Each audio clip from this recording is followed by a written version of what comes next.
My name is Dr. Joe Carr. I'm a sports psychologist. I'm here to help the team with developing and managing team chemistry. You work with the best of them, LeBron James, Serena Williams, Golden State Warriors, teams of that caliber, a bunch of NBA teams. So once he said those names, we kind of realized he's a real deal and he knew what he was talking about. So when Dr. Carr came, he started talking about the teams he was working with, and you can see it on the guys' faces. We looking around like what is he talking about? Like, we don't think this is gonna work, but he's good at bringing people together, trusting people, and building relationships with people. At the end of the day, we need relationships with each other. We're around each other all the time, so it was good to spend time with Dr. Carr. Helping them become elite teammates. And what's involved in that? There are kind of four things or four factors that we look at. One is relationships. These guys need to become a brotherhood. For many of these guys, they haven't had connections at this level. They don't know what responsibility needs to be had or needs to be cultivated in order to maintain that relationship, particularly when things are under fire, things are not going well. The second thing is accepting challenges. These guys, they don't really know, what it means to be called out or how to accept a call out or give constructive criticism or compliments. Because during the highs and the lows of the seasons, things don't always work out the way you think they should. And so how do you manage the adversity? How do you manage the success of 5 or 6 or 7 game win streak? There's kind of a mental intoxication that comes from that. And sometimes there's kind of a mental drop, a hangover. So, and the next thing is recovery from mistakes. Sometimes when things are not going well during the course of a game, missed shots, missed free throws, turnovers, or bouncing back from, a 25 or 30 point loss. Recovery from mistakes is a big thing. The last thing is accepting challenges. These players at this level don't know anything about blind trust. So when the coach is there, you just have to kind of go along with what he says without question. So when you add those things up, it spells rare, R-A-R-E.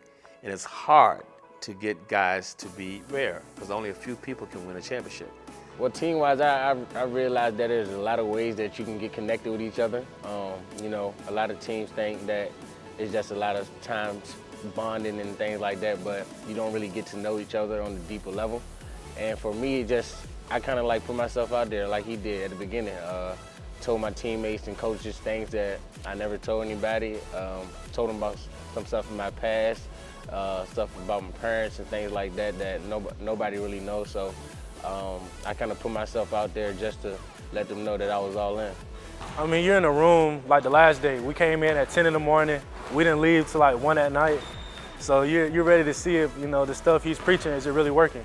And, we all was ready to, we all bought in. You could tell we was getting closer from the weekend, but we wanted to really see if it worked while he's not there. Because obviously it's gonna work while he's there and he's preaching it.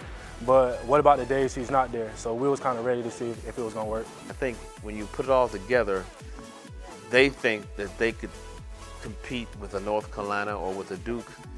They may not have, quote unquote, the size or the bulk, but that's not necessarily what makes a champion. Your willingness to execute whatever the game plan is, and I think they're willing. This was pretty much, I say it was life-changing. You think that to win a championship, it takes strictly basketball stuff, perfect defense, running offense, buckets, all that stuff. But this exercise showed us that it was more than that. We got to know each other on a level that we would have never thought we'd have, and it just made us closer together. We had to realize we had to sacrifice some things in order to win a championship off the court.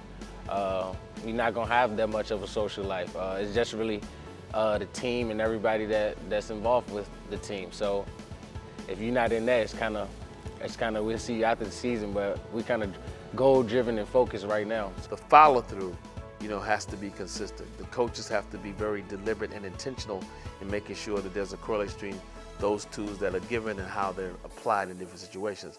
I find that the kids were very receptive to it. Like I said, this is not a lecture, so I'm not sitting up, on a podium and talking down. They're involved in specific scenarios and situations that directly relate to what we're doing. Small details in terms of like, how do you manage the bench? and what happens on the bench, how it gets transferred, onto the floor, or what happens in the locker room before you get, to the bench. There are a lot of, nuances that take place. And then also, how to protect the brand, because this is a brand that these guys have to defend. They're one of the most visible entities on the campus. And so how they go about, carrying this teammate badge will dictate how the fans are going to respond to them. So there are a lot of things that probably they didn't think about before that they have to think about now. And I was very encouraged about that level of receptiveness.